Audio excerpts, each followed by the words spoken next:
सर्वशक्तिमान दयालु परमेश्वर पिता, आपको हम दिल से धन्यवाद देते और आराधना करते प्रभु, जो आज आपने नया शुभ दिन और एक नया शानदार दिन फिर से हमें दिखाया है। और प्रभु आज हम मोबाइल फ़ोन के बारे में आज हम सेमिनार कर रहे हैं। प्रभु आप आशीष दें, इससे हम का भरपूर आनंद और लाभ उठा सके और हमारे आज के जितने समय है बाकी समय है जो आपके हाथ में सौंपते हुए ये सब बातें उधार करता प्रभु यीशु मसीह के नाम से मांगते हैं, आमीन। आमीन आमीन। वर्तमान समय में जब हम मसीही समुदाय को देखते हैं तो हम इस बात को पाते हैं कि हम लोग चर्च से मोबाइल ऐप की तरफ चले गए हैं, जबकि दुनिया में सबसे बड़ा धर्म जो है, विश्वास जो है, मसीह विश्वास है। लेकिन ये देखने में आया है कि मोबाइल के जो रिलीजियस ऐप हैं, धार्मिक ऐप्स जो बने हुए हमको जो अवेलेबल हैं, विशेष रूप से जो फेसबुक है और व्हाट्सएप है, जो सोशल मीडिया है, क्रिश्चियनिटी जो है धीरे धीरे उस तरफ चली गई है और उससे जुड़े हुए बहुत सारे सवाल हमारे सामने आते हैं। लगभग 2010 में जब स्मार्टफोन शुरू हो रहा था तो विदेश में एक पास्टर किसी ऐसी कलीसिया में पहुंच गया जहां मोबाइल फोन, एंड्रॉयड फोन नहीं आया था, और उनका मानना था कि जो पवित्र जगह है, जो पवित्र चर कलीसिया है, वहां पर किसी ऐसी तरीके की मशीन का उपयोग न किया जाए वर्शिप के समय। तो जो व्यक्ति 2010-2012 के आसपास किसी कलीसिया में गया हुआ था, उन्होंने उसको बोला आप बाहर जाइए, क्योंकि आप पवित्र स्थान को ये मशीन लाके, ये जो मोबाइल को लाके आप उसको गंदा कर रहे हो। वो व्यक्ति बड़े निराश तो नहीं हुए, लेकिन डिस्टर्ब से हो गए। ये 2008 का समय था। लेकिन उसके बाद जब मोबाइल सब तरफ चला गया तो हम देखते हैं कि जिस चीज के ऊपर रोक लगाई गई थी, जिसका रिस्ट्रिक्शन था कि मोबाइल को यूज न किया जाए, वही लोग आज अपने कलीसिया में टेक्नोलॉजी के डेवलपमेंट के कारण अपने पास दुनिया में 2 खरब से भी ज्यादा जहां जहां मसीही आराधना हो रही है, वहां पर लोग इसका इस्तेमाल कर रहे हैं। हम देख रहे हैं कि कई कलीसियाएं वर्तमान समय में कलीसिया में मोबाइल के यूज के प्रति बड़ी उदार हो गई हैं।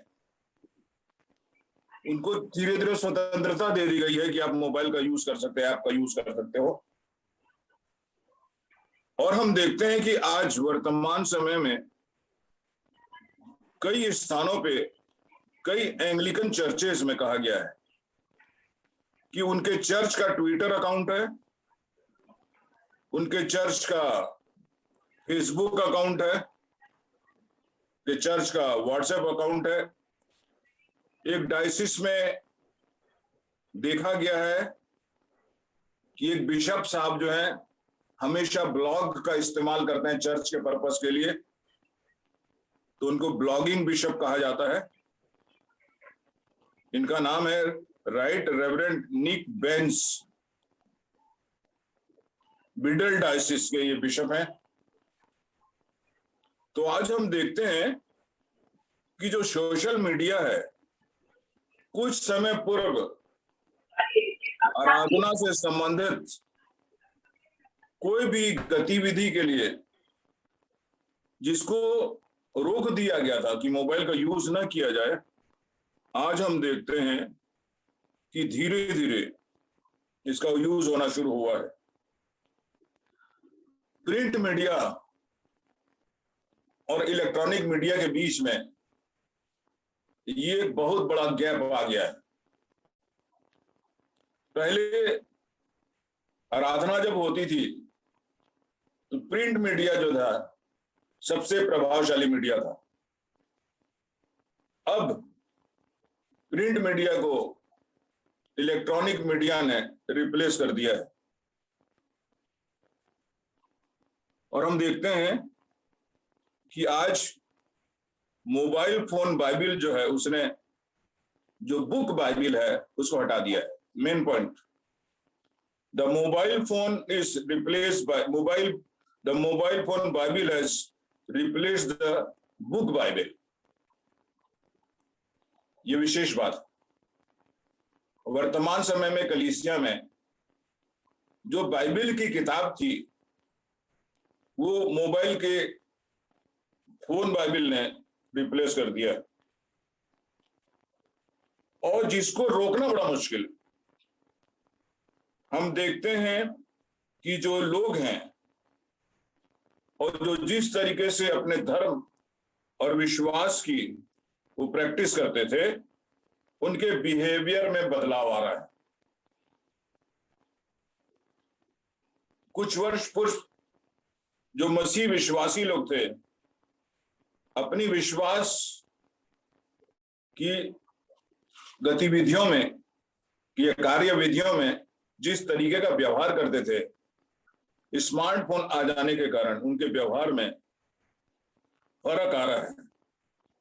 विश्वास जो है ऑनलाइन टेक्नोलॉजी को इजियर समझते हुए लोगों के मसीही विचार और आराधना का संचार कर रहा है।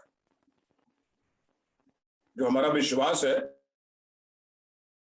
वो ऑनलाइन टेक्नोलॉजी को धीरे धीरे एक्सेप्ट कर रहा है और हम मसीही जो विचार है या पद हैं, जो स्टेटमेंट हैं, जो इमेजेस हैं, जो वीडियोस हैं, वर्शिप से संबंधित जो भी यूज है, हम देख रहे हैं कि एक पास्टर का कहना है कि जो टेक्नोलॉजी है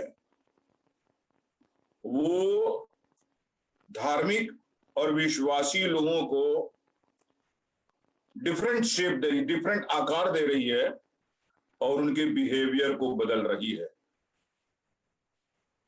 हम देखते हैं कि वर्तमान समय में मसीही कलीसिया में बहुत सारे लोग अपना फोन लेके उसको स्क्रॉल करते रहते हैं और जो यू वर्जन है उसमें बाइबिल ऐप को खोलते हैं और उसका इस्तेमाल करते हैं।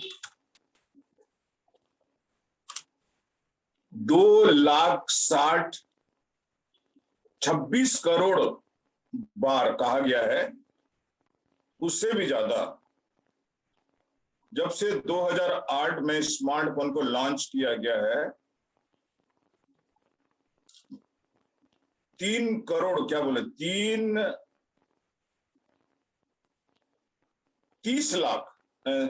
30 करोड़ लोगों ने 30 करोड़ बार वर्ल्ड वाइड जो लोग यूज कर रहे हैं उसको।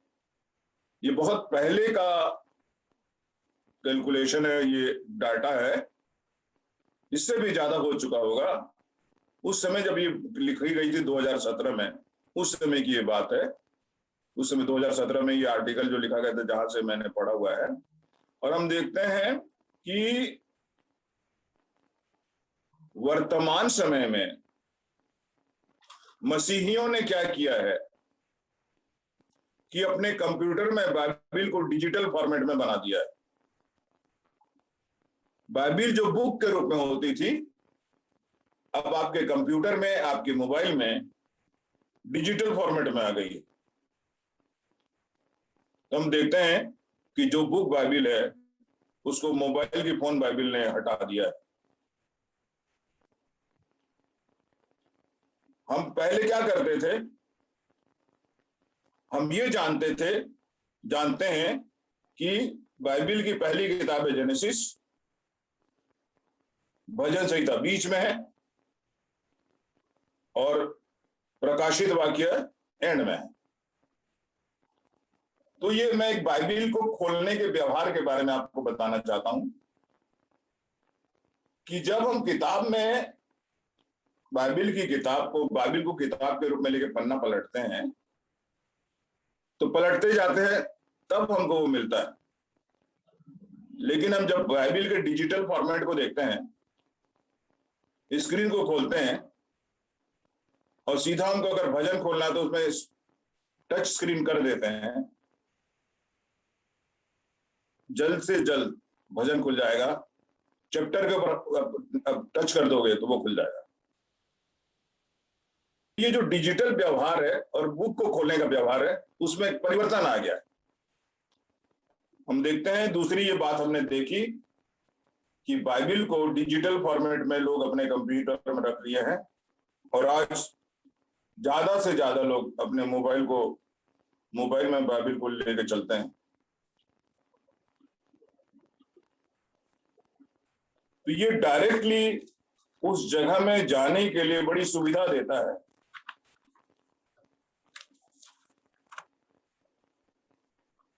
लेकिन बाइबिल की पुस्तक को हाथ में लेके पढ़ना और मोबाइल में बाइबिल के शब्दों को पढ़ना,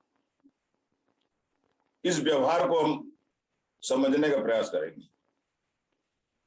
जब हम स्क्रीन पे बाइबिल को पढ़ते हैं तो हम ऐसे पढ़ते हैं जैसे विकिपीडिया के कोई नोट्स को पढ़ रहे हैं,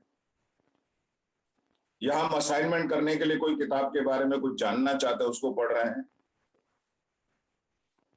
तो यहां पर कहा गया है कि जिस तरीके से हम बाइबिल को पढ़ते हैं उसी तरीके से हम उसका इंटरप्रिटेशन भी करते हैं, उसी तरीके से हम समझते भी हैं।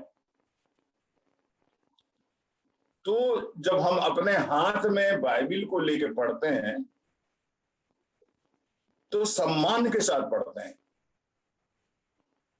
परमेश्वर की उपस्थिति को महसूस करने जैसे लगता है जो पढ़ता सही में। लेकिन जब मोबाइल की स्क्रीन पे बाइबिल को पढ़ा जा रहा है तो बाइबिल के स्क्रीन में आपके पास दूसरा मैटर भी है जिसको आप उसी में पढ़ते हो। लेकिन बाइबिल बुक को जब हम पढ़ते हैं तो सिर्फ पेज में सिर्फ बाइबिल ही पढ़ते हैं, हम कुछ नहीं पढ़ सकते आप। लेकिन हम देखते हैं कि मोबाइल की जो स्क्रीन है वहां पर कितनी सारी चीजें पढ़ते हैं। हम देखते हैं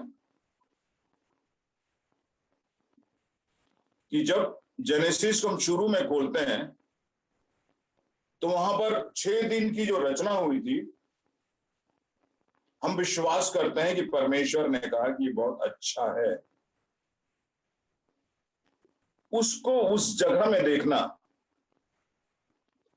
जेनेसिस को पुस्तक को खोल के उस जगह में देखना और परमेश्वर ने कहा अच्छा है, उस समय हमारी आत्मा कैसे महसूस करती है। लेकिन जब हम मोबाइल में इसी चीज को खोल के पढ़ते हैं तो उस समय किस तरीके से हम महसूस करते हैं। हम देखते हैं कि जो एप्स हैं और जो सोशल मीडिया है, ट्विटर है, ये सब में हम लोग ये प्रयास करते हैं कि व्यक्तिगत रूप से हमारा विश्वास जो होता है उसको हम मोबाइल के स्क्रीन के ऊपर दिखाना चाहते हैं, दूसरे के पास भेज के, कि हम किसी भी जगह से हम बाइबिल का वर्स ले सकते हैं, दूसरे कंपनी के बनाए गए इमेज को ले सकते हैं, वीडियो को ले सकते हैं। हम ये दिखाने के लिए कोशिश करते हैं इसको फॉरवर्ड करके कि हम लोग रिलीजियस लोग हैं। हमारी धार्मिकता को दिखाने के लिए हम मोबाइल में धार्मिक मैसेजेस, बाइबिल के पद, इमेजेस और वीडियोस जो ऑलरेडी किसी और की रचना है, किसी और ने उसको प्रोड्यूस किया है, उसको हम फॉरवर्ड कर देते हैं। तो क्रिश्चियनिटी जो है बहुत ही बुरी तरीके से फॉरवर्ड कल्चर से प्रभावित है और बहुत सारे लोग इसमें अपना समय देते हैं। ज्यादातर ये देखा गया है, मेरे पास करीब 10-15 ऐसे इमेजेस या वीडियोस इस तरीके से रोज आते हैं। उसमें से 2-2, 3-3 लोग ऐसे हैं जो 4-4, 6-6 इमेजेस या वीडियो को एक साथ भेज देते हैं। ये एक प्रकार की मनोवैज्ञानिक बीमारी है। आप खुद, आपके पास कुछ और काम धाम नहीं है तो आप इस तरीके का बिहेव करते हो। इतने सारी चीजों को आप, जो आपके पास आता है, उसको आप फॉरवर्ड करके दूसरे का समय खराब करते हो। और किस जरूरी नहीं है कि जिस तरीके से आपके पास उन सबको लेके भेजने का समय है, दूसरे के पास भी ये समय होगा। ऐसा नहीं होता है।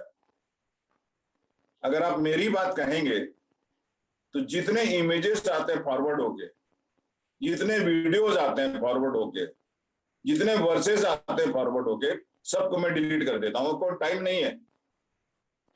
व्यक्ति जो रेगुलर में अपनी दिनचर्या में जिन जिन कार्यों को करने का आदी है, मोबाइल के आ जाने के बाद मोबाइल में लगे रहना और अपना समय उसमें देना और उसके द्वारा दूसरे के समय में डिस्टर्ब करना, ये आज कल्चर बन गया। हम देखते हैं कि डिजिटल क्रिश्चियनिटी जो है आज रियल में जो हमारी मसीहत है उसको डिस्टर्ब कर रही है। वर्तमान समय में जो सर्वे है कि क्रिश्चियनिटी जो है डिजिटल एज में एंटर कर देने से उनके रिलीजियस बिहेवियर में या स्पिरिचुअल बिहेवियर में फर्क आ गया है। जिन चीजों को मना किया गया था उन चीजों को अब कलीसिया में लागू कर दिया गया है और हमारी जो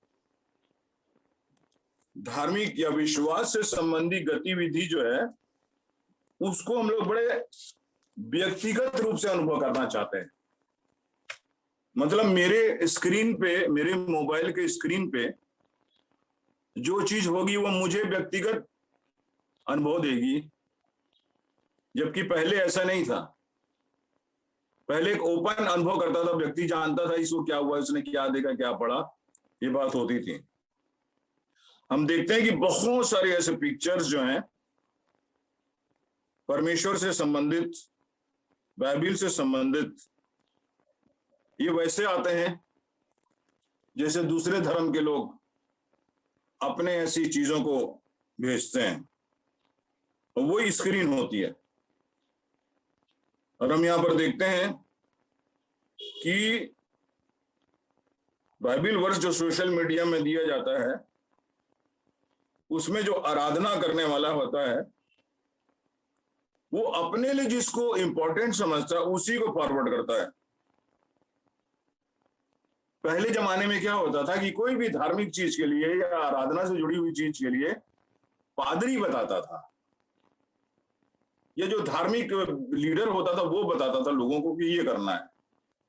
लेकिन वर्तमान समय में क्या होता है कि मनुष्य खुद अपनी व्यक्तिगत धार्मिकता या विश्वास से संबंधित अपनी जीवन शैली को अपने इंडिविजुअल रूप से दूसरों के साथ शेयर करता है। जो उसको सबसे ज्यादा पॉपुलर बाइबल वर्स लगता है वो उसको छूता है। जो उसको लगता है कि मेरे लिए ये आवश्यक है तो उसी वर्स को वो दूसरे के लिए भेजेगा। जरूरी नहीं है जो चीज वो रिसीव करता है, चाहे वो इमेज हो चाहे वीडियो हो।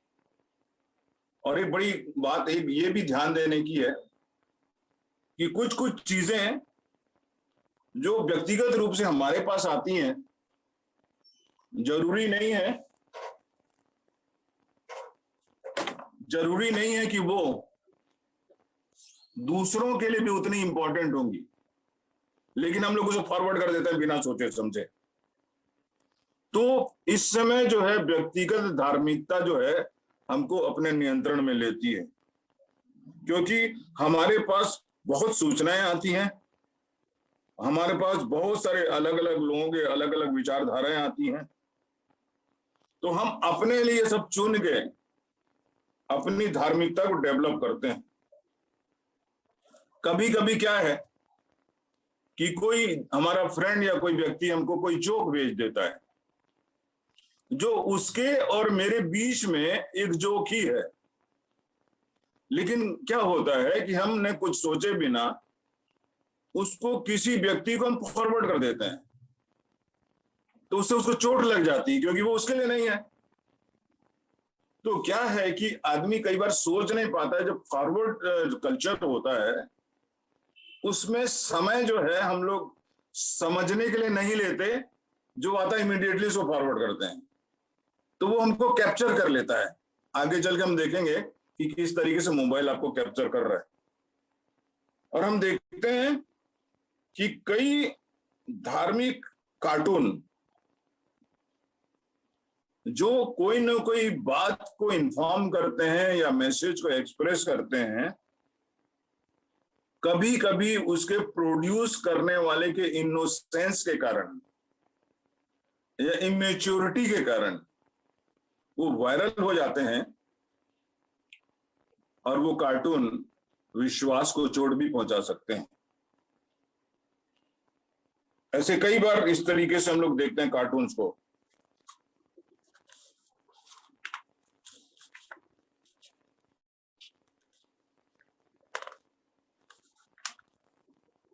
कई बार हम जो चीज को हम फेस टू फेस बोलने से अपने को कंट्रोल करते हैं, उसको हम लोग बिना सोचे सोशल मीडिया में पोस्ट करके दूसरों को हर्ट भी कर सकते हैं, ऐसा खतरा भी हो सकता है।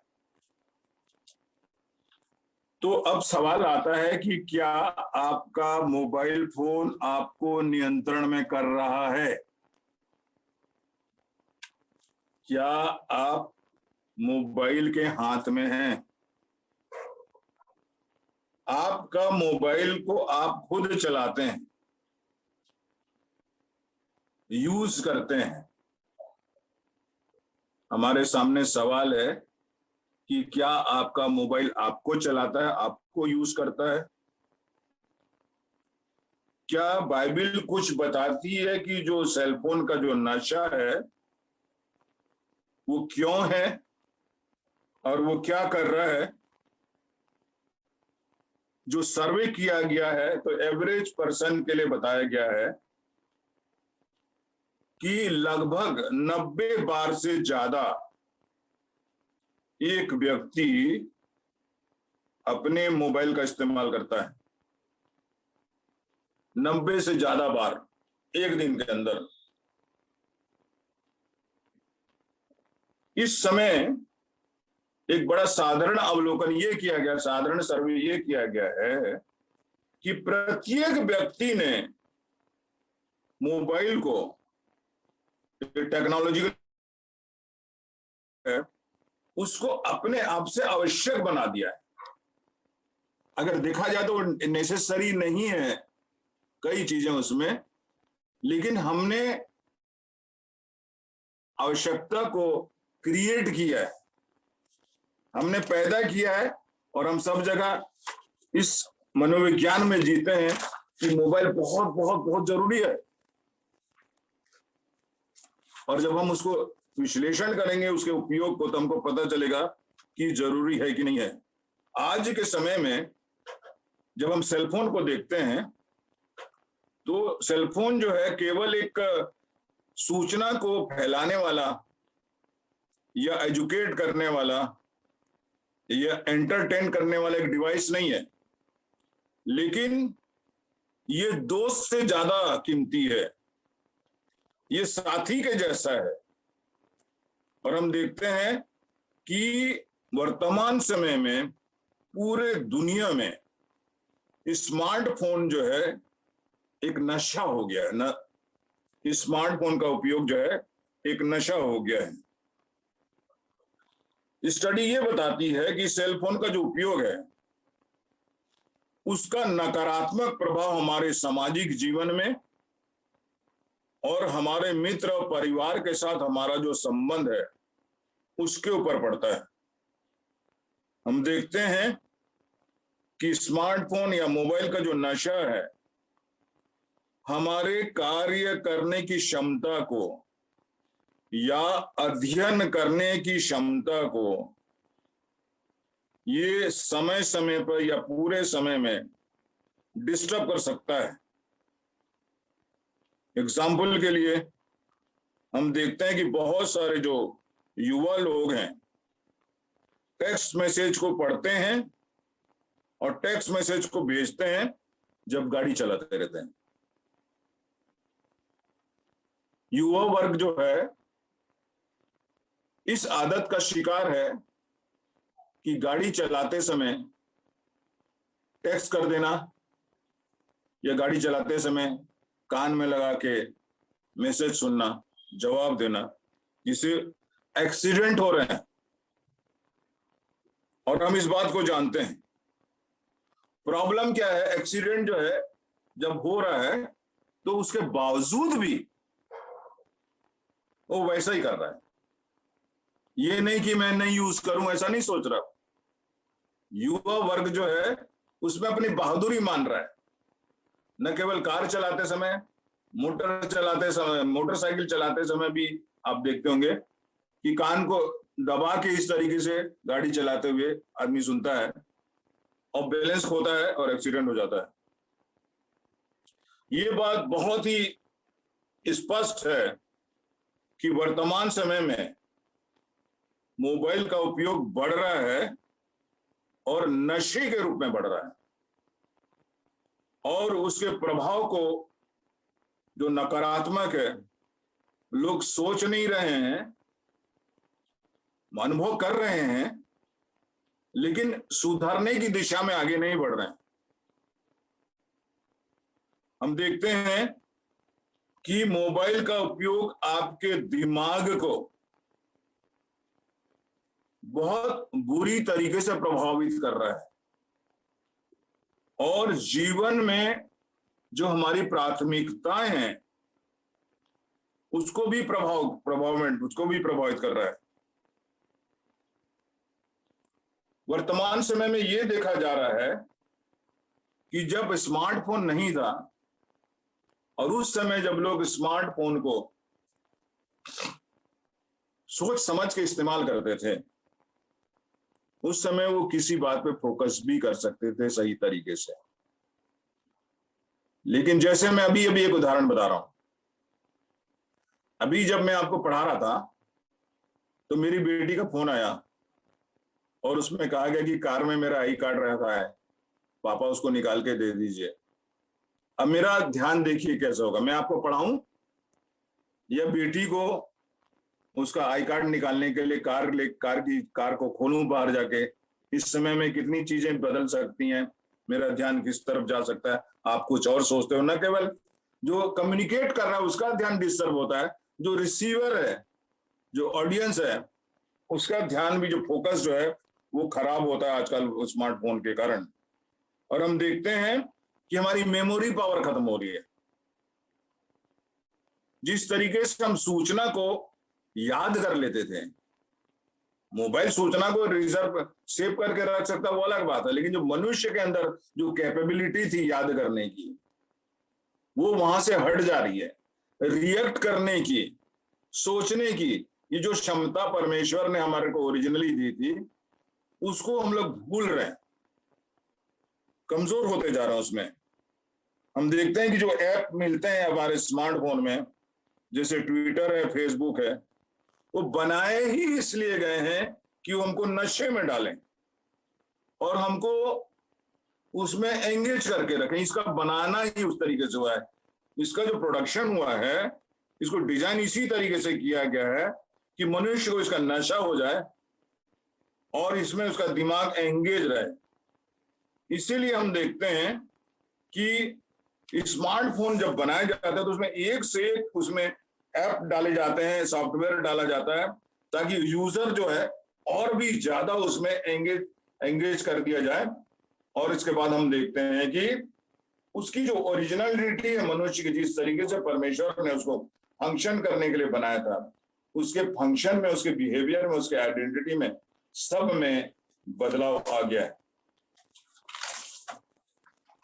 हम देखते हैं कि बाइबिल क्या बोलती है इस नशे के बारे में, इस नकारात्मक व्यवहार के बारे में, जो हमारे और परमेश्वर के बीच और हमारे और लोगों के बीच स्मार्टफोन के आ जाने से बहुत बुरी तरह से प्रभावित किया गया। एक बात सोचिए, यदि हम बाइबिल को पहले जैसे पढ़ते थे और अभी जब हम स्मार्टफोन में पढ़ते हैं उसकी तुलना करें, जितना ज्यादा हम बाइबिल को इस्तेमाल करते थे, उतना यूज करते थे, उसकी तुलना में हम जब सेलफोन को कितना इस्तेमाल करते हैं उसको हम लोग कंपेयर करें तो आपको पता चलेगा कि हम लूजर हैं, हम लूज कर रहे हैं। क्या स्मार्टफोन या मोबाइल का यूज परमेश्वर के साथ सही समय बिताने के लिए आपको प्रेरित करता है, या वाकई में आप दूसरे व्यक्तियों के साथ जब समय बिताते रहते हैं तो क्या आप क्वालिटी टाइम बिता सकते हैं जहां पर मोबाइल है बीच में?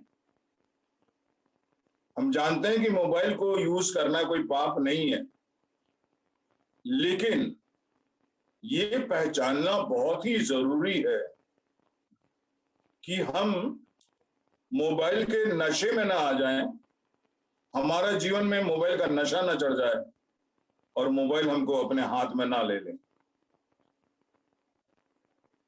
पहला कुरंती 10:23, पहला कुरंती 10:23 बताता है, अगर कोई खोला है तो पढ़ो बच्चे। रजत पढ़िए, पहला कुरंती 10:23।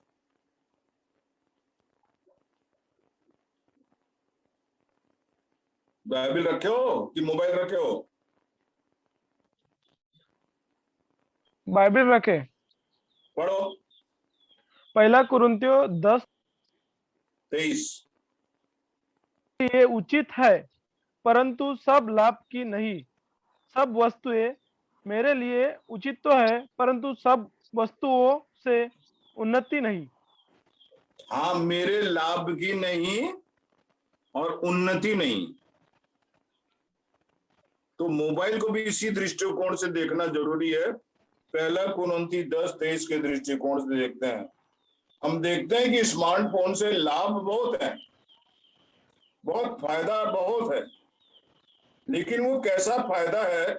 अगर हमारे दिमाग को प्रभावित करता है, अगर हमारे सोचने को प्रभावित करता है, अगर हमारे सामाजिक जीवन को प्रभावित करता है और अगर हमारे आत्मिक जीवन को प्रभावित करता है, तो इस तरीके का लाभ किस फायदे का है? और हम देखते हैं कि मोबाइल का बहुत ही ज्यादा इस्तेमाल हमारी प्राथमिकताओं को बदल देता है और हमारा जो फेस टू फेस रिलेशनशिप है उसको हटा के वर्चुअल रिलेशनशिप को प्रायोरिटी देता है।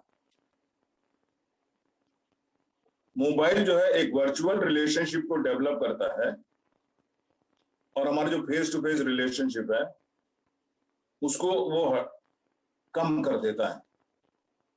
तो किसी ने सलाह दी है कि अगर सेलफोन के नशे से बचना है तो 4 काम करना है। स्टूडेंट आप लिख सकते हो।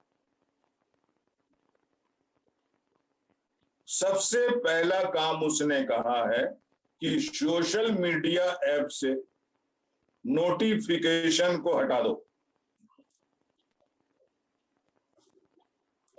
ये एक मीडिया एक्सपर्ट ने बोला है जो सर्वे किया है क्रिश्चियन, कि remove notification will prohibited the apps from constantly alerting you और अपडेटिंग यू, क्योंकि जो नोटिफिकेशन है जैसे ही वो साइन देता है या सिग्नल देता है, आपका ध्यान भंग हो जाता है, आप इमीडिएटली उसको खोलते हो, आपका फोकस खराब कर देता है।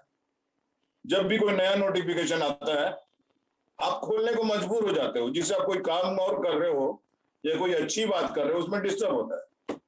तो पहली बात कहता है जो आप करोगे या नहीं करोगे मुझे नहीं मालूम, नोटिफिकेशन को हटाना है। दूसरा बहुत ही जरूरी बात है, फोन के साथ सोइए मत।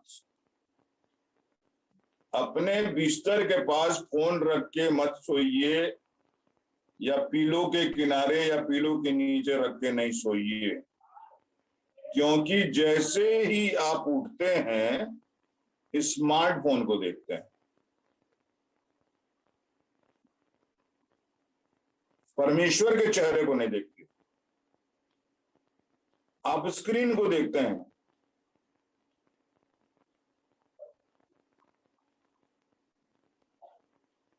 जब मैं इस सेमिनार को कंडक्ट करता हूं तो मैं एक चैलेंज करता हूं कि किसके किसके पास हिम्मत है कि रात 10 बजे से लेके 6 बजे तक मोबाइल को ऑफ करके अपने बिस्तर से दूर रख सकता है। रालते सुन रहा है?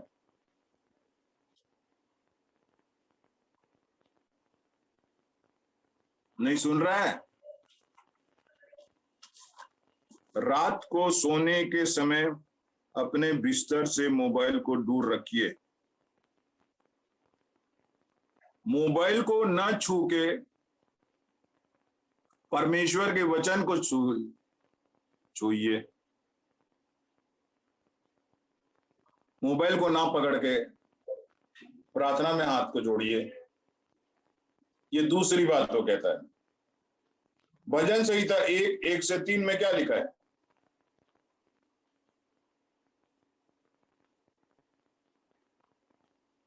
बाइबिल से मैसेज को पढ़िए, मोबाइल से मैसेज को मत पढ़िए। भजन संहिता 1:1-3 पढ़ो। गणेश कोई भी पढ़ो, रजत कोई भी।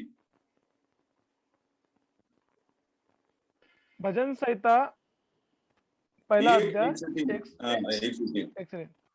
क्या ही धन्य है वो जो पुरुष जो दुष्टों की युक्ति पर नहीं चलता और न पापियों के मार्ग पर खड़ा होता और न ठट्ठा करने वाले की मंडली में बैठता, परंतु यहोवा की व्यवस्था से प्रसन्न रहता और उसकी व्यवस्था पर रात दिन ध्यान करता रहता है। तो बाइबिल से परमेश्वर की व्यवस्था पे ध्यान रखना और मोबाइल से परमेश्वर की व्यवस्था पे ध्यान रखने में अलग है। हालांकि स्क्रीन पे वही शब्द दिख रहा है, लेकिन बाइबिल पे लिखा गया शब्द, उसको जब प्रोड्यूस किया गया है और स्मार्टफोन में जब वो वर्ड लाया गया है तो उसको जो प्रोड्यूस किया गया है तो उसमें जमीन आसमान का अंतर है। तीसरी बात, अपने जीवन में कुछ अच्छी आदतों को डेवलप करिए। सोशल मीडिया ऐप को यूज करने के बदले कोई अच्छी किताब खरीद कर पढ़ना शुरू करिए। वर्तमान समय में किताब को पढ़ना बड़ा चैलेंज हो गया, कठिन बात हो गई है। थियोलॉजिकल कॉलेज में भी लड़के नहीं पढ़ते हैं, लेकिन किताब से पढ़ना और मोबाइल से पढ़ना, ऑनलाइन पढ़ने में फर्क है। हमारा सर्वे ये बताता कि आज भी ऑनलाइन रीडिंग करना एटलीस्ट वर्तमान समय में नॉर्थ इंडियन, विशेष रूप से हिंदी जानने वालों के लिए तो बड़ा कठिन और असंभव सी बात है। हम ये देखते हैं सिर्फ जो टेक्नोलॉजी को हैंडल करने जानते हैं वही पढ़ सकते हैं, लेकिन बाइबिल को वो भी पढ़ सकते हैं जो बाइबिल पढ़ना जानते हैं। तो ये हमारे सामने सोचने की बात है। चौथी बात, अपने नशे को हराने का उपाय करिए। जो आपका टाइम सेट है उसमें ये कोशिश करिए कि मैं इतना समय तक बस देखूंगा या उतना समय तक इस्तेमाल करूंगा या इस समय पे इस्तेमाल करूंगा। एक सेट कर दो टाइम।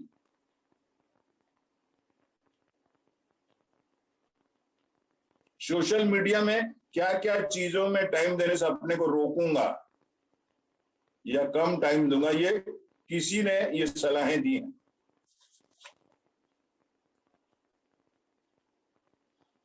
इसके विपरीत जो सबसे बड़ा बाइबिल का हथियार है जो हमारे को दिया गया है वो है संयम, सेल्फ कंट्रोल का व्यवहार, जिसके विषय में हम लोग पढ़ेंगे नीति वचन 25-28, दूसरा तिमोथी 1:7। जल्दी से रजत पढ़ो, नीति वचन 25-28, दूसरा तिमोथी 1:7। नीति वचन 25-28। जिसकी आत्मा वश में नहीं वह ऐसे नगर के समान है जिसकी शपर्नाह घेराव करके तोड़ दी गई हो।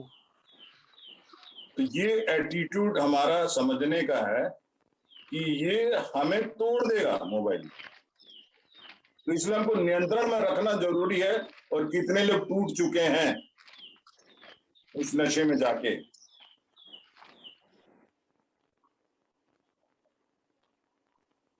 हमें जिस तरीके से सिरजा गया है उसमें स्मार्टफोन के प्रति नशा को कंट्रोल में नहीं करना हमारे लिए बहुत बड़ा नुकसान का कारण है, क्योंकि परमेश्वर का वचन कहता है कि जो चीजें ऊपरी हैं उस पे हमको ध्यान लगाना है, पृथ्वी पर की चीज पे नहीं। इसलिए कुलुस्सियों 3:1-2 क्या कहता है? कुलुस्सियन 3:1-2।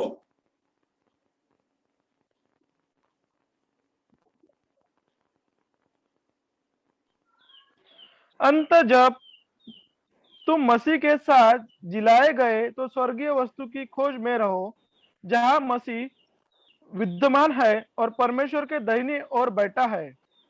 पृथ्वी पर की नहीं परंतु स्वर्गीय वस्तु पर ध्यान लगाओ। ऊपर की वस्तुओं पे ध्यान लगाना है। हमको हमारे क्रिएशन को समझना जरूरी है। हमारा जो मानव मस्तिष्क है और जो हमारा मानव जीवन है वो किसी चीज के नशे के लिए नहीं बनाया गया, जो हमको बर्बाद कर देता है, जो हमको बिगाड़ करने में सक्षम है, उस चीज के लिए नशे में पड़ जाने के लिए नहीं बनाया गया है। लेकिन टेक्नोलॉजी से विरुद्ध जो हमारे हेल्थ को प्रभावित करता है, जो हमारे संबंधों को प्रभावित करता है, जो हमारे आत्मिक जीवन को प्रभावित करता है, उससे अलग आत्मिक बातों की तरफ जुड़ने के लिए हमारी रचना की गई है।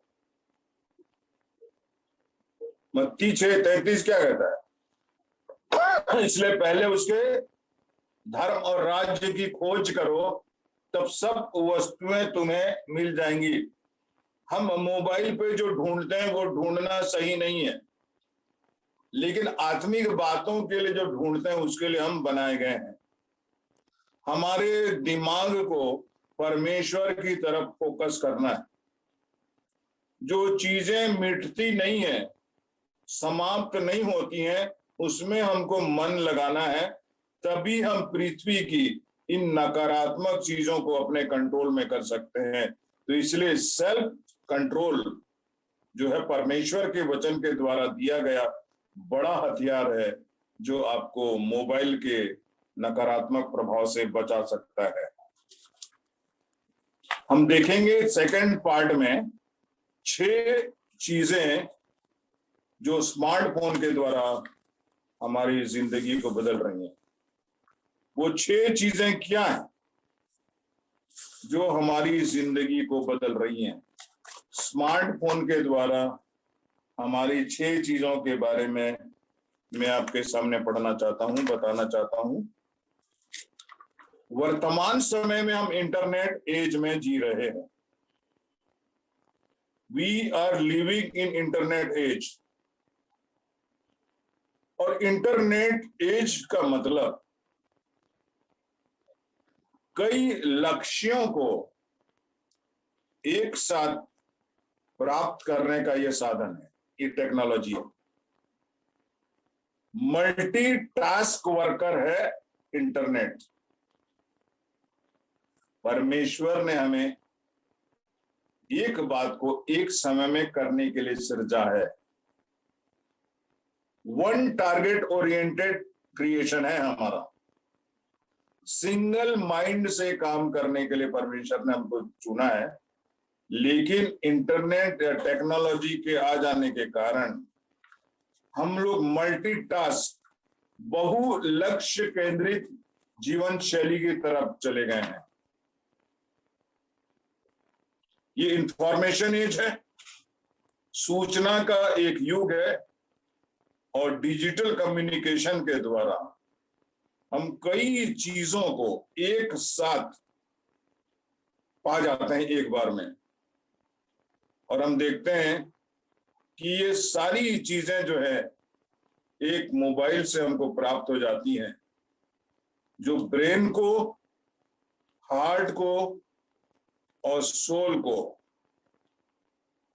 प्रभावित करता है। उससे कई सवाल हमारे अंदर आते हैं,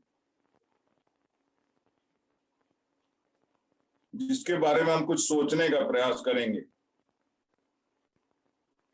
कुछ बातें, 6 बातें, 6 प्रकार के परिवर्तन के बारे में हम अब दूसरे पार्ट में बात करेंगे। सबसे पहली बात जो रिसर्च बताता है, जिस चीज को हम थामे रहते हैं हम उसी के समान हो जाते हैं। जिस चीज को हम थामे रहते हैं उसी के समान हम हो जाते हैं। मुझे याद आता है कि एक बार इलाहाबाद बाइबल सेमिनरी के चर्च के बरामदे पे मैं खड़ा था,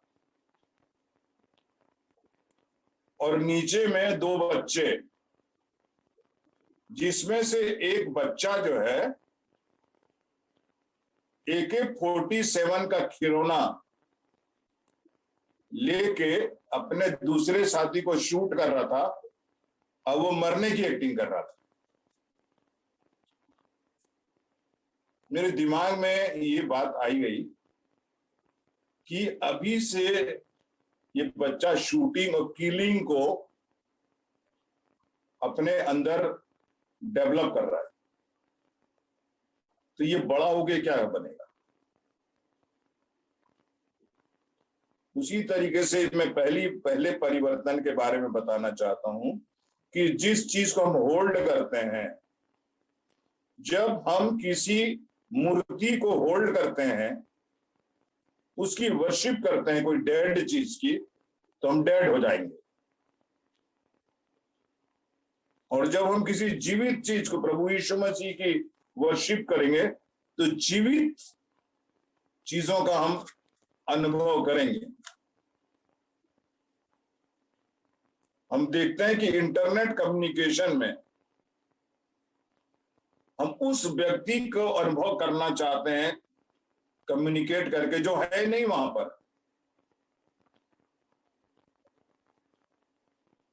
जब कोई व्यक्ति सामने नहीं होता है और आपको कोई मैसेज भेजता है, तो आप उसको चाहो तो एक्सेप्ट करो, चाहो तो इग्नोर करो।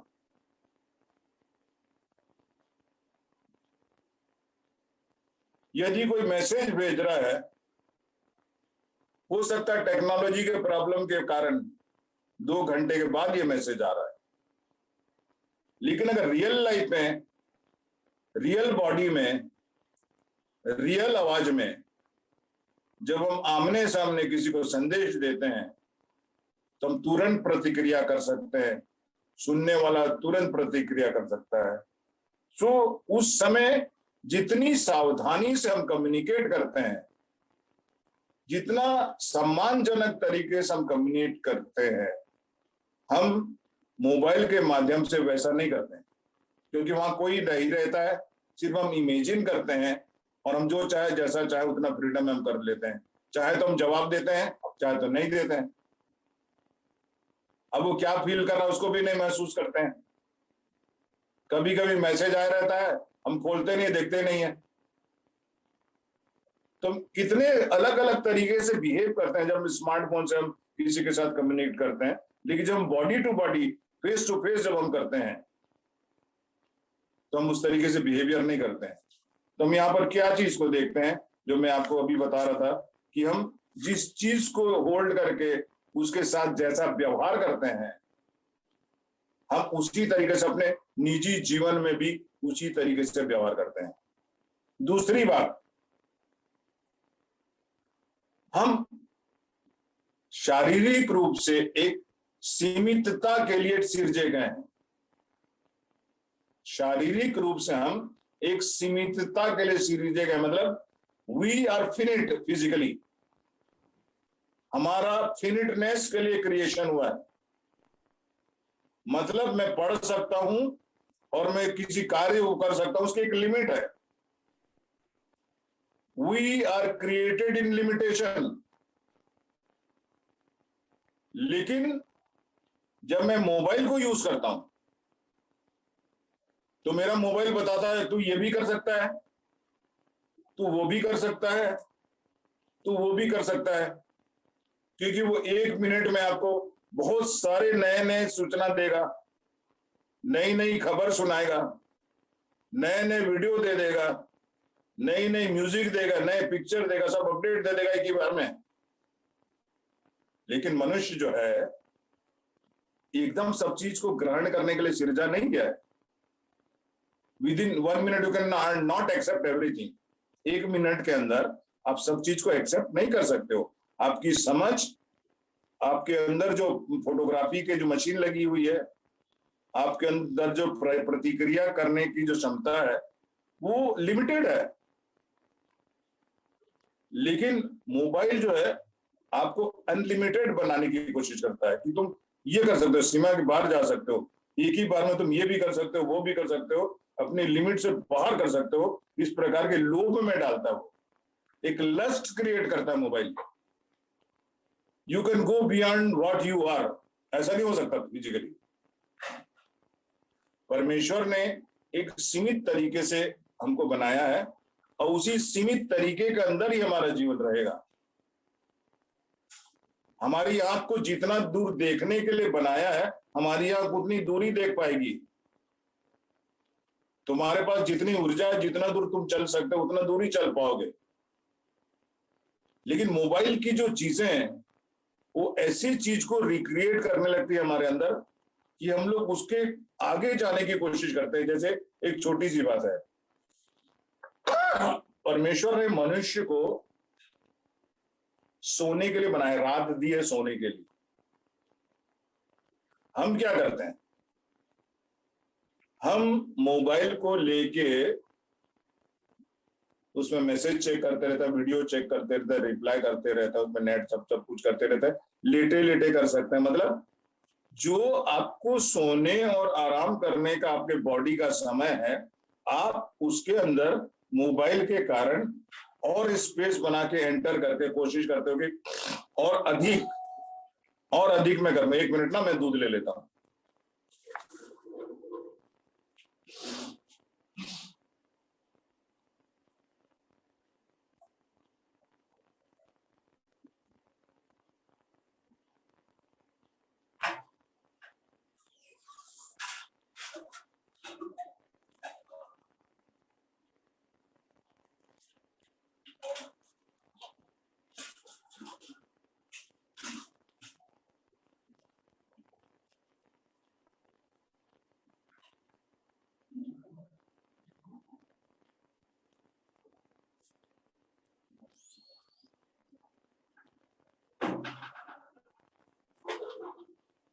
तो हम देखते हैं रात के इस उदाहरण से कि हम अपने बॉडी के ऑर्गन की लिमिट को क्रॉस करते हैं। परमेश्वर ने रात को जिस काम के लिए बनाया है और बॉडी के साथ जिस तरीके का एडजस्टमेंट किया है उसको हम क्रॉस करके एक्स्ट्रा करने का प्रयास करते हैं। बहुत सारी चीजें अगर सीरियसली आप देखोगे तो अगर 10 बजे के बाद जैसे नॉर्मली आप सोते हो तो 10 से 12 के बीच में भी अगर आप मोबाइल हैंडल कर रहे हो तो अगर आप अपने को चेक करोगे तो ये पाओगे कि जरूरी नहीं है कि 10 से 12 बजे के बीच जो कुछ भी तुमने किया या देखा या भेजा है जो भी किया है अगर नहीं करोगे तो कुछ फर्क पड़ जाएगा। ऐसा नहीं है, फर्क नहीं पड़ेगा, आप अपने को कंट्रोल कर सकते हो। तो हमको ये जानना जरूरी है कि परमेश्वर ने हमको लिमिटेड नॉलेज दी है, लिमिटेड टाइम दिया, टाइम का सब लिमिट बना के रखा है और रिएक्ट करने की कैपेसिटी भी दी है। जैसे आप आंखों का इस्तेमाल करते हो तो आंखों का इस्तेमाल करने के लिए जितनी क्षमता आपको दी है आपकी आंख उतनी ही काम करेगी। हम क्या करते हैं, एक्स्ट्रा अपने को लिमिट से बाहर जाने की कोशिश करते हैं और रात के समय आप मोबाइल खोलते हो। मेरे घर में वही झगड़ा बहुत होता है। मैं कोशिश करता हूँ कि 10-11 बजे जब सोने लग जाता हूँ तो बंद कर दूं, या कोई इंपॉर्टेंट है तो भेज के बंद कर दूं। कभी कभी क्या होता है कि उस रात को भी मेरी वाइफ जो है स्क्रॉल करते रहेगी तो लाइट जलती रहती है, आंखों पे आती रहती है, उसकी भी आंखें खराब हो सकती है, मेरी भी हो सकती है। तो कई बार क्या होता है कि सिचुएशन को हम लोग क्रॉस करते हैं हमेशा। अगर कोई नहीं मना करा तो देखते रहो ऐसा। और कई बार हमारे ऐसी आदत है जितनी बार नोटिफिकेशन आता है उतनी बार रात रात को उठ के देखते हैं। हाँ, कोरोना के समय ये समस्या आई थी क्योंकि कब कौन सी खबर आ जाएगी, इसलिए मैं कई बार, और सब लोग कई बार खोल खोल के देखते थे, फोन रिसीव करते थे, वो बात अलग थी। लेकिन नॉर्मल लाइफ में हमको लिमिट क्रॉस नहीं करना। तीसरी बात मैंने आपको इसलिए ऑलरेडी बता दिया था कि हमारी जो हैबिट है, जिस तरीके से हमको परमेश्वर ने बनाया है उस तरीके से हम सिंगल टास्क, एक उद्देश्य के अनुसार से काम करने के लिए बनाए गए। बहु उद्देश्य कार्य करना ये मोबाइल और इंटरनेट के कारण ही हमारे अंदर रिक्रिएट किए गए ये, मतलब हमारे लिए हानि के ये तरीके हैं जहां हमको एक चीज के लिए सोचना है वहां हमको कई चीजों के लिए सोचने के लिए मजबूर करता है। एक जगह में रहने की बात हमको सोचना है तो वो कई जगह की बात सोचना है, क्योंकि हमको सोचना है, आभास करना है। आभास करने में टाइम नहीं लगता है, लेकिन जो सोच होती है हमारी, वो सोच भी तो हमारी सीमित है ना।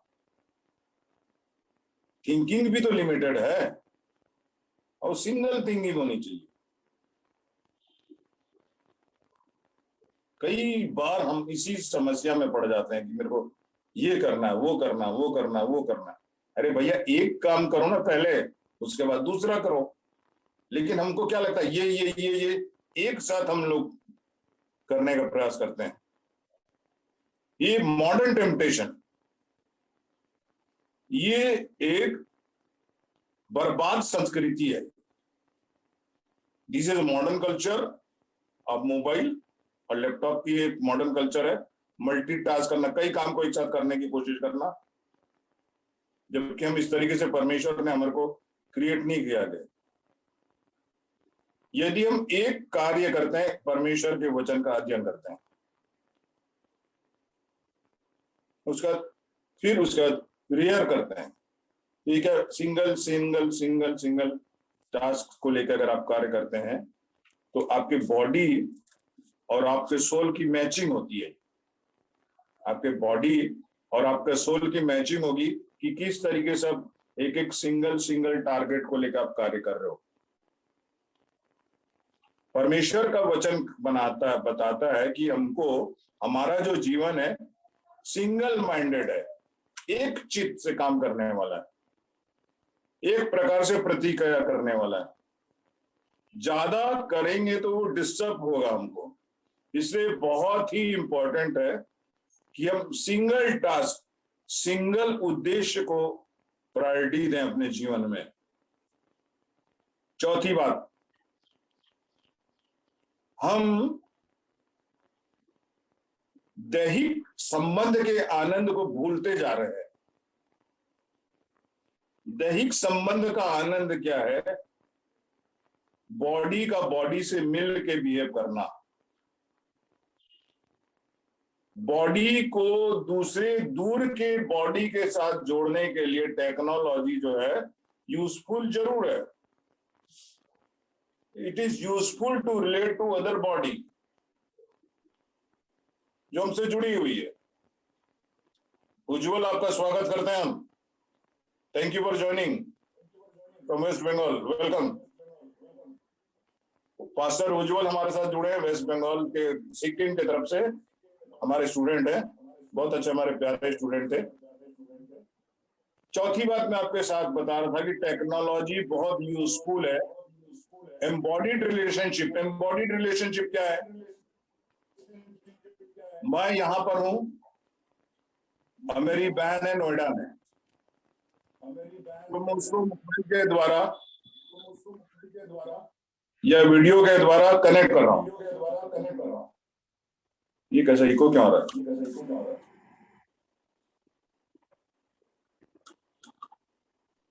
एक मिनट रुक जाइए। तो ये देखने में आया है कि फेस टू फेस कम्युनिकेशन जो पहले होता था उसको वर्चुअल रिलेशनशिप ने कंट्रोल कर लिया है। हम लोग एक दूसरे के पास जाके मिलने को उतना जरूरी नहीं समझते हैं जितना कि एक मैसेज को भेज देना, एक कॉल कर लेना। ये स्मार्टफोन के आ जाने से ये हुआ है। मिलना कम हो गया है, देखना कम हो गया है, सुनना कम हो गया है। जो कुछ भी हुआ है वो सब मोबाइल के माध्यम से हो रहा है, जिसको हम लोग करके अपने को तसल्ली देने का झूठा प्रयास कर रहे हैं। ये देखा गया है कि हम ईमेल भेज के या मैसेज भेज के या पिक्चर भेज के, वीडियो भेज के एक झूठी रिस्पॉन्सिबिलिटी को पूरा करने का प्रयास करके सोचना कि हो गया, लेकिन हम लोग उसके लिए क्रिएट नहीं किए गए। जैसे मैंने शुरू में आपसे कहा था कि आज जो है क्रिश्चियनिटी जो है ऐप की तरफ चली गई, चर्च के साथ चर्च की तरफ नहीं जाके ऐप की तरफ, ऐप क्रिश्चियनिटी की तरफ चली गई, मतलब स्क्रीन क्रिश्चियनिटी की तरफ चली गई है और उससे अपने आप को सेटिस्फाई करने का कोशिश कर रही है। कोरोना के कारण आ जाने से ऑनलाइन चर्च हो गए, लेकिन मुझे ये बताइए कि क्या आप जब ओरिजिनली खुद चर्च में जाते थे, लोगों से मिलते थे, प्रचार को सुनते थे, दुआ करते थे, दान देते थे, मिलते जुलते थे, चाय पीते थे, वहां पर एक दूसरे का दुख सुख पूछते थे, क्या वही काम जब आप घर में बैठ के मोबाइल से, स्मार्टफोन से करना चाह रहे हो, तो क्या आपको एकदम 100% वैसे फील होता है जैसे वहां जाके फील होता था? तो हम देखते हैं कि ये जो है, ये जो आभासी वर्चुअल फेलोशिप है, वर्चुअल जो मीटिंग है, इसको स्मार्टफोन जो है रियलिटी के साथ रिप्लेस करना चाहता है, जो है नहीं, ऐसा नहीं हो पाएगा। हम देखते हैं कि हमारी पर्सनालिटी, हमारी आइडेंटिटी को तभी 100% मीनिंग मिलती है, अर्थ मिलता है, जब हम फेस टू फेस होते हैं, एक दूसरे के सामने होते हैं। इमेजिन करके हम रियल में एंजॉय नहीं कर सकते कोई चीज को, रियल में फील नहीं कर सकते, सिर्फ आभास करके, वर्चुअल थिंकिंग से हम किसी चीज को फील नहीं कर सकते। किसी की आवाज को जब हम टेलीफोन से सुनते हैं और उसी आवाज को जब हम आमने सामने से सुनते हैं, उससे फर्क पड़ता है। जब हम अपनी बीवी को मोबाइल में आई लव यू लिख के भेजते हैं, तो वो मोबाइल जो है उस मैसेज को उसके पास तुरंत जरूर पहुंचा देता है, लेकिन उसको वो फील नहीं होगा जितना कि आपकी बीवी सामने बैठी है और आप उसको छूते और बोलते आई लव यू। तो फीलिंग को रिप्लेस नहीं कर सकता ये। तो हम इस बात को देखते हैं कि जो हम लोग body to body, face to face जो रिलेशनशिप है, उसको मोबाइल ने चेंज करने का प्रयास किया है, जो किसी भी तरीके से उसको रिप्लेस कर नहीं सकता। रियल जॉय और फुलनेस ऑफ जॉय तभी आएगी जब हम डायरेक्ट किसी के साथ बात करेंगे, किसी को टच करेंगे और किसी को दिखाई देंगे, किसी के साथ समय बिताएंगे, किसी के साथ रोएंगे, किसी के साथ हंसेंगे। ये जो है real joy, face to face, body to body जब होगी, ये हो सकती है। लेकिन सोशल मीडिया और व्हाट्सएप, ईमेल, फेसबुक से उस चीज को हम रियलाइज नहीं कर सकते। कभी भी वो इस चीज को जो परमेश्वर ने हमको फेस टू फेस रिलेशनशिप दी है, अपने पड़ोसी के साथ, अपनी पत्नी के साथ, बच्चों के साथ, ये सफर कर रहा है। ये जो रिलेशनशिप है आज सफर कर रही है, क्योंकि वर्चुअल रिलेशनशिप जो है स्मार्टफोन के द्वारा क्रिएट करके हमको झूठी तसल्ली देने का प्रयास कर रहा है। पांचवी बहुत महत्वपूर्ण बात है। पांचवा परिवर्तन क्या है कि हम इकट्ठा होने की संगति से दूर जा रहे हैं, उसमें रुचि हमारी कम होते जा रही है। We are losing interest in a gathered church. Corona के कारण, ऑनलाइन चर्च शुरू हो जाने के कारण, पहले जमाने में, मैं उज्जवल लोगों के समय में, जो हमारे पादरी साहब यहाँ पर आए, उनके जमाने में साइबर चर्च को पढ़ाता था और वो सिर्फ सोचते थे वैसा, स्टूडेंट सिर्फ सोचते थे कि ऑनलाइन चर्च और साइबर चर्च होता कैसा होगा। लेकिन हमको नहीं मालूम था कि कोरोना आ जाने के बाद रियल में साइबर चर्च क्या होता है, उसको पूरी दुनिया अनुभव करेगी। और हमने इसमें इस बात को देखा कि क्रिश्चियनिटी जो है यीशु मसीह के अवतार पे आधारित है और बिना संगति के कलीसिया नहीं है। दूसरा यूहन्ना 12:3, दूसरा यूहन्ना 12, तीसरा यूहन्ना 14 में यह बताया गया है कि परमेश्वर के चेहरे को कलीसिया में जाके देखना और ऑनलाइन इंडिविजुअल या घर में परमेश्वर की उपस्थिति को टेक्नोलॉजी के थ्रू महसूस करने में बहुत अर्थ है। तो ये बहुत बड़ा नुकसान हो गया है कि गैदर्ड चर्च हमारे बॉडी के लोगों, बॉडी से जो जमाव होता है, जो फेलोशिप होती है, जो वर्शिप होती है, उसको टेक्नोलॉजी के थ्रू करने के कारण घर से अलग अलग जगहों में रह के हमको एक झूठी फेलोशिप को रियलाइज करने का जो ये एक रिप्लेसमेंट कर रहा है स्मार्टफोन, ये बहुत ही तकलीफ की बात है। भजन संहिता 22:3 क्या कहता है?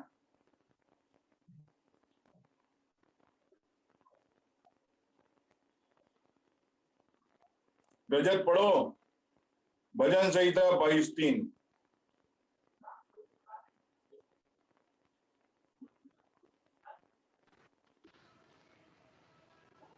परंतु तू जो इस्राएल की स्तुति सिंहासन पर विराजमान है, तू तो पवित्र है।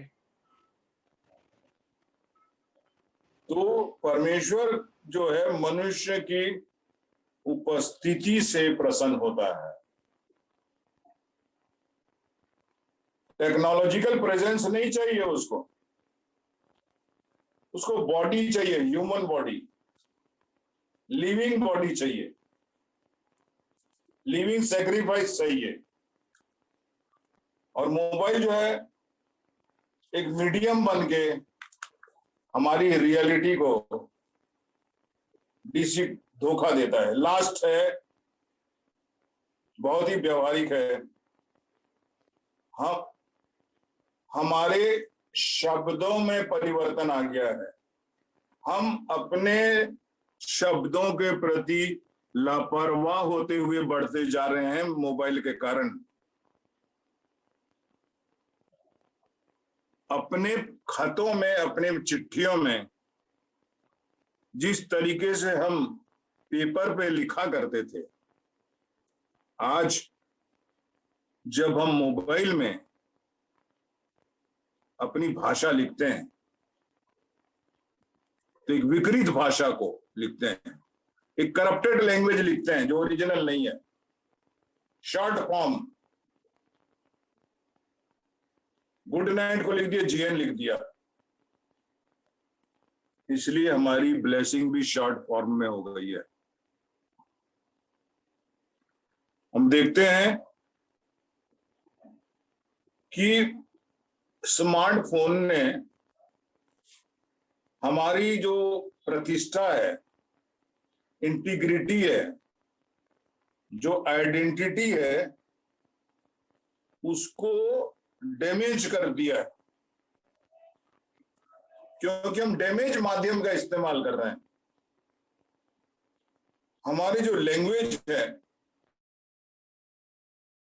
जो परमेश्वर ने हमको जो भाषा दी है, जो रिटन लैंग्वेज दी है, हमने उसका विकृत रूप इस्तेमाल करना शुरू किया है। पहले में सही स्पेलिंग लिखने के लिए नंबर मिलते थे। अभी जब हम मोबाइल में लिखते हैं तो आप खुद ही जानते हो कि कैसी लैंग्वेज लिखते हो आप अंग्रेजी में। और हमको इस बात को सबसे ज्यादा जानना जरूरी है कि जो कुछ भी हम इस मोबाइल पे कर रहे हैं उसको परमेश्वर देख रहा है। आपके मोबाइल में किस समय क्या किया जा रहा है, कौन सा शब्द है वहां पर, कौन सा वीडियो है वहां पर, कौन सी इमेज है वहां पर, कौन सा साउंड वहां पर है, ये परमेश्वर के नॉलेज में है। हम इस बात को बहुत स्पष्ट रूप से जानते हैं कि प्रभु जानता है कि मैं क्या कर रहा हूं।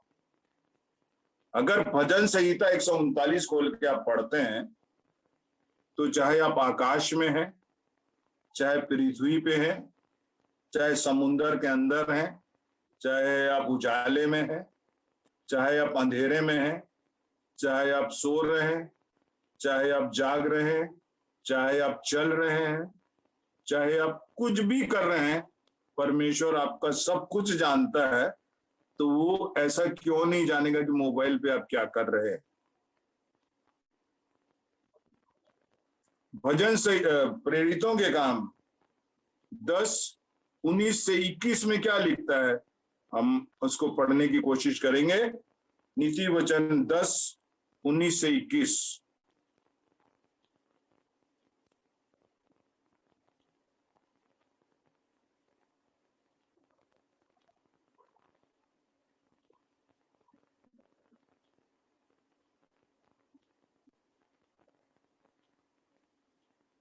नीति वचन 10:19 से 21 पढ़िए रजत। जहाँ बहुत बातें होती है वहाँ अपराध भी होता है, परंतु जो अपने मुंह को बंद रखता वह बुद्धि से काम करता है। धर्मी के वचन तो उत्तम चांदी है, परंतु दुष्टों का मन हल्का होता है। जहां बहुत बातें होती हैं वहां क्या होता है, क्या पढ़ा, जहां बहुत अपराध भी बातें होता है, है, अपराध भी होता है। अपराध भी होता है। मोबाइल इस बात को प्रूव करता है, स्मार्टफोन इस बात को प्रूव करता है कि मनुष्य को जितना ज्यादा बोलना चाहिए उससे ज्यादा बोलना सिखाता है मोबाइल। जितना लिखना चाहिए उससे ज्यादा लिखना सिखाता है मोबाइल। लेकिन जैसे बोलना चाहिए, जैसे लिखना चाहिए वैसा नहीं सिखा पाता। वो केवल परमेश्वर का वचन सिखा पाता है कि हमको कैसे बोलना है, हमको कैसे लिखना है, हमको कैसे देखना है, हमको कैसे सोचना है। केवल परमेश्वर का वचन जो है वो दे सकता है, जो मोबाइल कभी भी नहीं दे सकता। तो सबसे ज्यादा आज जरूरत है कि हम मोबाइल के हाथ अपने आप को न दें, लेकिन हम अपने आप को परमेश्वर के हाथों में दें। तब उसकी सामर्थ्य से हम मोबाइल को अपने कंट्रोल में रख सकेंगे। मैं सोचता हूं कि इस बात से कुछ न कुछ आपने सीखा होगा और हमारा प्रयास रहेगा कि आगे भी जो कुछ भी हमको मैटर मिलता है हम आपके साथ शेयर करें। So I am glad that Ujjwal has joined. Ujjwal join किए हैं। If you are listening Ujjwal, can you close with word of prayer? क्या आप बंद करेंगे प्रार्थना से? Can you come in video so we can see? And if you want to say when you graduated here and some experience, 2 minutes, kindly share. आ जाओ। Yes sir. बोलो। जय मसीह की सर। जय मसीह की, जय मसीह की। बोलिए। जी सर, मेरा यहाँ पे मैं तो थोड़ा नेटवर्क में प्रॉब्लम हो सकता है, फिर भी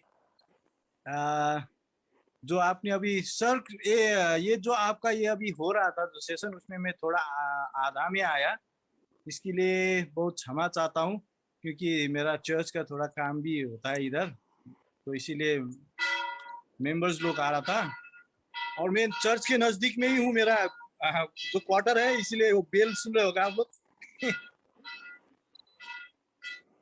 बस जी, इसीलिए यहाँ पे नेटवर्क का थोड़ा प्रॉब्लम है। हाँ हाँ, हम आपके चर्च के लिए सेमिनार अलग से कर देंगे। आप अपने बारे में थोड़ा बताइए, कब आप पढ़े थे एबीएस में और क्या कर रहे हैं, कहाँ पर हैं, किसके साथ काम करते हैं? 2 मिनट बात करिए, फिर उसका दुआ करिएगा। जी सर, सुनाई नहीं दिया सर। आप अपने बारे थोड़ा बताइए कि आप कब पढ़े हैं, आप क्या पर और क्या कर रहे हैं अभी? ओ अच्छा, मैं अभी church of north India diocese of eastern Himalaya में एक पादरी के रूप में काम कर रहा हूँ, और मैं इलाहाबाद बाइबल सेमिनारी में मैंने वहाँ से मेरा बीटीएच बीडी खत्म करके नागालैंड में क्लार्क थियोलॉजिकल कॉलेज से मैंने चर्च एंड मिनिस्ट्री ये डिपार्टमेंट से मैंने मास्टर्स खत्म करने के बाद मैं अभी ये मिनिस्ट्री में हूँ, और अभी 4 चर्च मेरे अंडर में है, और मैं 4 चर्च देख रहा हूँ। जो विलेज में है, एक ही है जो सिटी में है, और ज्यादातर सब विलेज में ही है। अभी मेरा शादी तो हो गया, फिर भी बीवी मेरे साथ नहीं है, वो बाहर ही है, आ नहीं सक रही है, इसलिए उसके लिए भी दुआ कर दीजिएगा। समय के लिए प्रभु हमें समय दे ताकि उसके सब बंदोबस्त मिल सके और वो आ सके। और मैं बहुत खुश हूँ कि आज मैंने हमारे पादरी साहब, हमारा जो फैकल्टी, हमारा टीचर जो था हमारा कम्युनिकेशन का, जिसके अंडर में बैठ के मैंने जितने भी ये कम्युनिकेशन के बारे में सीखा, और अभी जो सर ने बता रहा था वो हमारे लिए भी एक नया एक्सपीरियंस है, क्योंकि हम लोग ने पढ़ा था कि टेक्नोलॉजी में ये होता जाएगा, ये टेक्नोलॉजी ऐसा है वैसा, फिर अभी ये सब शुरू हो गया चर्च में, हम लोग ऑनलाइन सब हो रहा है, और ये सब एक्सपीरियंस हमने पहले से, जो हमारा सर जो है उदित चना सर जी, उसने हमें बता दिया था, और इसी के कारण हम लोग का ये सब अवेयरनेस हमको पहले से ही था, तो हमें इसमें टैकल करने में थोड़ा परेशानी इतना नहीं हुआ कि सर ने हम लोग को उसी टाइम में, जब कोरोना भी नहीं आया था, टेक्नोलॉजी का उतना भी फैसिलिटी भी नहीं था, तभी हम लोग ने ये सब पढ़ चुका था, इसलिए अभी इसमें हम लोग को टैकल करने में थोड़ा परेशानी नहीं है। और ये मैं परमेश्वर को धन्यवाद देना चाहता हूँ कि इलाहाबाद बाइबल सेमिनारी में हमें उदित सना सर जैसा जो कम्युनिकेशन में वो प्रोफेसर के साथ हमें पढ़ने के मौका मिला। तो हम आप लोग से निवेदन करना चाहता हूँ कि हमारे चर्च के लिए मेंबर्स के लिए आप सब दुआ कर दीजिएगा, क्योंकि हमारा यहाँ पे प्रॉब्लम अभी टेक्नोलॉजी का नहीं है, पर उससे भी रिलेटेड ही है, पर हमारा यहाँ प्रॉब्लम है कि झूठा शिक्षा का प्रॉब्लम हो रहा है अभी, जो रॉन्ग टीचिंग है। प्रोफेट्स बहुत ज्यादा निकल आया है यहाँ पे और सब लोग उसी के पीछे भाग रहे हैं, जबकि हम लोग को मालूम है कि हमारे बाइबल में ये सब जो बताया गया है वो कुछ इतना ज्यादा प्रोफेट्स लोग निकल गया उतना बाइबल में नहीं बताया। तो इसीलिए इसके लिए अब हम लोग हमारे मंडली के लिए अब दुआ कर दीजिएगा कि ये फॉल्स टीचिंग से और जो टीचर्स लोग निकला है उन लोगों को परमेश्वर ही ज्ञान दे, ताकि उन लोग सही वचन सही शिक्षा में बढ़ा सके। और ये एक बिजनेस हो गया है यहाँ पे, तो ये इसके लिए भी दुआ कर दीजिएगा। और उससे ज्यादा तो सर कुछ भी नहीं है ज्यादा बोलने के लिए, बताने के लिए। पर एक सर आपसे एक प्रश्न मेरा था सर, कम्युनिकेशन, इसलिए मैं जल्दी आने को ट्राई कर रहा था। मेरे दिल में मन में एक बात चल रहा था कम्युनिकेशन और चर्च के अंदर दोनों में। तो कभी हम लोग ऐसा देखता है कि हमारा psalms and worship old testament में curse and blessings and curse है ना, उसमें जो बताया जाता है कि ये कर्स ये ब्लेसिंग्स, इसका डिफरेंसेस जो दिखाया है। इसीलिए हम इसको रिलेट करने चाह रहा था कि क्या ये टेक्नोलॉजी हमारे लिए कर्स है कि ये टेक्नोलॉजी अभी का जो टेक्नोलॉजी है ये हमारे लिए ब्लेसिंग्स है। क्योंकि ब्लेसिंग्स बोलने से भी आदमी लोग यही बोल रहा है, ज्यादातर विद्वान लोग भी बहुत बोल रहा है कि टेक्नोलॉजी आने से हम लोग को सुविधा हुआ है, we are able to reach out to the people in a mass, बोल रहा है, जो हम लोग फिजिकल नहीं कर सकते थे। पर जब हम फिर इसको कर्स में देखते हैं तो अभी सब मंडली का सब लोग बाइबल लेना छोड़ दिया है, सब पॉकेट में मोबाइल लेके आता है और बाइबल जब पाठ बोलता है तो वो लोग खोल के देखता है, पर वो बाइबल देख रहा है या वो व्हाट्सएप मैसेज देख रहा है कि फेसबुक देख रहा है किसी को मालूम नहीं है, फिर एक दूसरे को भी बताता नहीं है। और जो वचन हम लोग ऊपर से पादरी लोग वचन दे रहा है, परमेश्वर का वचन सुना रहा है, उसमें तो उन लोग का कोई इफेक्ट ही नहीं है। धन्यवाद प्रभु तेरे अनुग्रह के लिए, दया के लिए कि आज तूने एक अवसर दिया कि हम जीवन के उस महत्वपूर्ण भाग को या एक तरह से हम कहें समस्या को जो आज प्रत्येक लोगों के जीवन में है, मोबाइल को और या जो तकनीकी माध्यम में गैजेट्स हैं उनको लेकर जो समस्याएं हैं उसको लेकर भाई ने आज हमें बड़े अच्छे ढंग से समझाया कि किस प्रकार ये हानिकारक है और किस प्रकार इसने हमको आपस की संगति और जो प्रभु की संगति है उससे अलग कर दिया है। यद्यपि हम जुड़ते हैं परंतु जब आपस में मिलते हैं तो उस संगति से बेहतर कुछ नहीं होता है। तो आज होने दे प्रभु की जैसा तेरे वचन कहता है कि इस संसार के सदृश्य न बनो और हम संसार और उसकी बातों पर आकर्षित न हो। और जैसा एक आज शैतान के द्वारा सबसे बड़ा एक माध्यम ये मोबाइल और गैजेट है प्रभु, कि इसके माध्यम से ही वो लोगों को एक दूसरे से अलग करता है, परमेश्वर से अलग करता है और लोग बहुधा अपना समय इसमें देकर अपने समय को खोते हैं। तो आज के इस सुंदर बात के लिए कि हम किस प्रकार इससे बचें, हमारा नियंत्रण इस पर हो, हम इसके नियंत्रण में ना हो, ये हमारे लिए बहुत जरूरी है। तो होने दे प्रभु कि हमें ऐसे सामर्थ्य दे कि हम जो है तेरे वचन जो हमारे लिए तेरे पवित्र शास्त्र में है उसके अनुकूल हम अपने आप को ढालें, पढ़ें उससे, और ये जो इलेक्ट्रॉनिक मीडिया है उसके ऊपर निर्भर न हो, परंतु जो आत्मिकता हमें तेरे उस वचन जो लिखित वचन से हमें मिलता है उसको हम अनुभव करें और आत्मा की परिपूर्णता होता है। इस सुंदर आयोजन के लिए सब बातों को लेकर धन्यवाद करते हैं और एक को तेरे हाथ में सौंपते हैं कि सब लोग खुदावंद इस सच्चाई को जानकर अपने आप को नियंत्रित करें और तेरी संगति में और आपस की संगति में बने रहे। हम ये प्रार्थना करते हैं, सारी मेहनत तुझे देते हुए